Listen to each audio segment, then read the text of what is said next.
Fail हो जाए उसके सामने। तो अब ये बताइए, जब हम दहेज दापा दारू डीजे आता है तो ये काहे से आता है? पैसे देते होंगे ना हम लोग, कि फ्री में मिलता है, कोई हमारा रिश्तेदार ही दे देता है? सब पैसे से आता है। पैसा कहाँ से आता है? हम फिर साहूकार से लाते हैं, फिर हम उसमें साहूकार के पास जाते हैं या जो बनिए रहते हैं उनके पास जाते हैं, तो उससे या तो वो आपसे जमीन गिरवी रखते हैं या चांदी रखते हैं, और फिर वैसे ही जैसे बताया अभी कि 8%, 10% और हर होली दीपावली पे ब्याज बढ़ा देते हैं। हाँ, हर बार हर त्योहार में अपना ब्याज बढ़ा देंगे। और जो बेचारा मजदूरी कर रहा है वो जीवन भर बेचारा मजदूरी कर रहा है गुजरात में जाके, बड़ौदा में, तो आप बताओ, ये अपने को सोचना पड़ेगा। उसने अपनी बहन की शादी बिना दहेज दापा के कर दी, बोला कि हमने अब सोच लिया कि हम नहीं निकलेंगे। तो हम तो ये बोलते हैं श्याम जी लोग कम जरूर करा रहे हैं, हम तो बोलते हैं आप लोग बिना दहेज दापा के शादी करो। एक्सीडेंट होना बहुत दुर्भाग्यपूर्ण है, नहीं होना चाहिए। हेलमेट लगाना चाहिए, दारू पी के गाड़ी नहीं चलाना चाहिए, पर दुर्भाग्य से कई बार किसी सामने वाले की गलती से एक्सीडेंट भी हो जाता है। हम कोशिश करें कि हेलमेट जरूर लगाएं, दारू पी के गाड़ी न चलाएं, और अपने बच्चों को जो निर्धारित उम्र है 18 साल की, उसके पश्चात ही गाड़ी जरूर चलाने दें। आप गाड़ी भी 1-1.5 लाख की लेते हैं और नष्ट हो जाती है एक्सीडेंट में। फिर हम कहते हैं बाई चांस किसी, भगवान करे ऐसा किसी के साथ ना हो, किसी का बच्चा खत्म हो गया बाई चांस, फिर हम क्या करते हैं, किसी की गलती है नहीं है तो उसके घर जाके उसके मृत शरीर, डेड बॉडी रख देते हैं, फिर बोलते हैं आग लगा देंगे यहाँ पे, और कुछ लोग लगा भी देते हैं। तो बताइए, ये अच्छी बात है क्या? गलत है ना? सरकार, आपके यहाँ एक्सीडेंट होता है, सरकार वैसे ही 5 लाख रुपए दे देती है एक्सीडेंट में। और अगर बीमा वाला वाहन है, कोई वाहन मालिक का पता है, वाहन नंबर पता है, तो आपको इंश्योरेंस भी मिलता है जो 40-50 लाख तक का होता है। फिर आपके प्रति अगर आप लोग ऐसे जो काम करते हो, हर व्यक्ति की सहानुभूति खत्म हो जाती है। अरे यार, वो तो ऐसे ही वहां के लोग झगड़ा करते हैं। फिर अगर किसी के, आजकल तो मैंने बोला जो भंगड़ी करे उसके खिलाफ मुकदमा। सबसे अच्छी चीज है आजकल जो चली है, मैं बताता हूँ कि सीसीटीवी।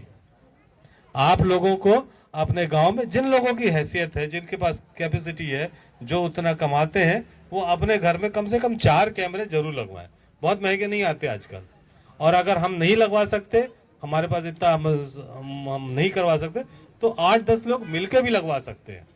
जहां से कोई लोग आने की संभावना है और जाने की संभावना है, वहां जरूर लगवा लीजिए। उससे होता है ये है कि आपके क्षेत्र में चोरी चकारी रुक जाएगी। सबसे अच्छी चीज है आजकल जो चली है, मैं बताता हूं कि सीसीटीवी। आप लोगों को अपने गांव में जिन लोगों की हैसियत है, जिनके पास कैपेसिटी है, जो उतना कमाते हैं, वो अपने घर में कम से कम 4 कैमरे जरूर लगवाएं। बहुत महंगे नहीं आते आजकल। और अगर हम नहीं लगवा सकते, हमारे पास इतना हम नहीं करवा सकते, तो 8-10 लोग मिलकर भी लगवा सकते हैं।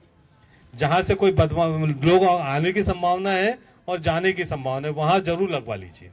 उससे होता है ये है कि आपके क्षेत्र में चोरी चकारी रुक जाएगी। चाहे वो बहुत जरूरी है।